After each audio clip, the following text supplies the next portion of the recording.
Fold, roll, or bundle? Is there a best way to pack clothes? Yes, and for expert advice, we've asked the cabin crew for their ideas. After all, when you fly 24/7, you know a thing or two about how best to get it all in. So, where to start? Lay everything you want to take out on your bed or the floor to make the job easier. Once you see how much you want to take with you, be brave and eliminate about a third. Because the truth is, like your wardrobe, you never seem to use as much as you take.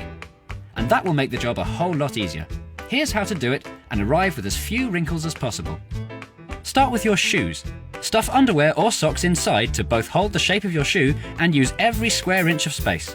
Footwear packed heel to toe makes an ideal foundation layer.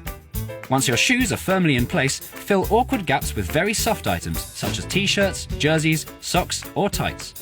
The idea is to try and create an even layer. If you can roll any of the items, even better. Interleaving bulkier items such as jeans, suits, skirts and dresses will minimize creasing and maximize space. Here's how to do it. Lay out the first garment with one end inside the suitcase and the other end draping over the edge. Now put the next item on top of this, but place it the other way round. Continue in this way, layering all items and alternating the edges inside to get another even layer.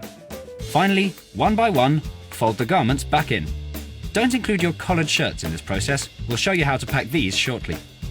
Now we need to create some magic space. Throw a bag from the dry cleaner on top of your packing. Due to its slipperiness, the clothes will naturally adjust underneath to fill the pockets of air that may be trapped between all those folded layers. Next up, non-clothing items such as toiletries, books and cameras. These awkward-shaped objects should be placed towards the middle to give maximum protection. Remember to double bag your toiletries to ensure stain-free clothes and gunk-free cameras.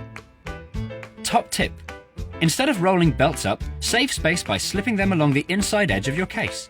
Place those beautifully folded shirts we mentioned earlier on top as a final layer. Rather than stuffing the inside pocket of your case with all the bits you forgot to pack, use the hard shape of the case to offer protection from creasing. As an extra trick, leave your toiletries kit in your suitcase when you return home, so it's ready for the next time you travel.